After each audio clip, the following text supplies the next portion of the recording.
লা হাওলা ওয়ালা কুওয়াতা ইল্লা বিল্লাহিল আযীম পাঠ করার উপকারিতা জানতে চাই।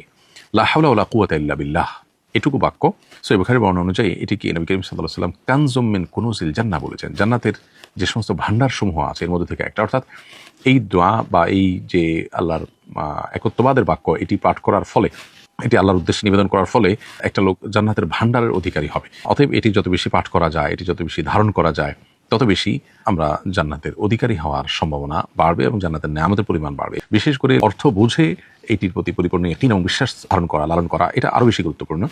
লা হাওলা ওয়ালা কুওয়াতা ইল্লা বিল্লাহ মানে হলো কোনো ভালো কাজ করার কিংবা মন্দ কাজ থেকে বেঁচে থাকার কোনো শক্তি, কোনো সামর্থ্য কিছুই আল্লাহ তাআলার পক্ষ থেকে না পেলে আসলে সম্ভব নয়। অর্থাৎ সকল ভালো কাজের নেয়ামতকে আল্লাহর দিকে সম্বন্ধ করা এবং মন্দ কাজ থেকে বিরত থাকার যে ক্রেডিট সেটাও আল্লাহর দিকে সম্বন্ধযুক্ত করা, এটি এই লা হাওলা ওয়ালা কুওয়াতা ইল্লা বিল্লাহর মূল মর্ম। সো এটি আমরা বেশি বেশি করে পাঠ করা এবং অর্থ মর্ম নিজেরা ভেতরে ধারণ করার চেষ্টা করব।